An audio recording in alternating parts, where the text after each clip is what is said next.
الفضل YouTube channel میں آپ کا استقبال ہے۔ اس چینل پر روزانہ قرآن پاک کی ایک آیت تلاوت سماعت ترجمہ اور مختصر تشریح پیش کی جا رہی ہے۔ ویڈیو اپلوڈ ہونے پر نوٹیفیکیشن پانے کے لیے اس چینل کو سبسکرائب کریں اور بیل آئیکن ضرور دبائیں۔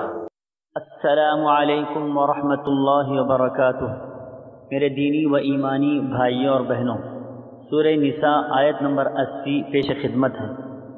اعوذ باللہ من الشیطان الرجیم، من يطع الرسول فقد اطاع اللہ ومن تولى فما ارسلناك عليهم حفیظا۔ رسول اللہ صلی اللہ تعالیٰ علیہ وسلم کی جو اطاعت کرے اس نے اللہ تعالیٰ کی فرما برداری کی، اور جو منہ پھیر لے تو ہم نے آپ کو کچھ ان پر نگہبان بنا کر نہیں بھیجا ہے۔ حضرات، اس آیت میں اللہ تبارک و تعالیٰ نے دو باتیں ارشاد فرمائی ہیں۔ ایک یہ کہ جو شخص رسول اللہ صلی اللہ تعالیٰ علیہ وسلم کی اطاعت کرتا ہے حقیقت میں وہ اللہ ہی کی اطاعت کرتا ہے، کیونکہ نبی کریم صلی اللہ تعالیٰ علیہ وسلم کے دیے ہوئے تمام احکامات اللہ ہی کی طرف سے ہیں۔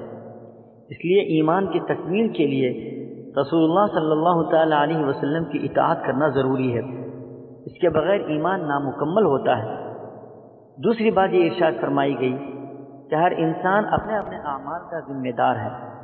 اللہ کے نبی صلی اللہ تعالیٰ علیہ وسلم سے کہا جا رہا ہے کہ لوگ اگر بات مانتے ہیں تو ان کے لیے بہتر ہے، اور اگر آپ کی بات نہیں مانتے تو اس کا گناہ انہی پر ہے۔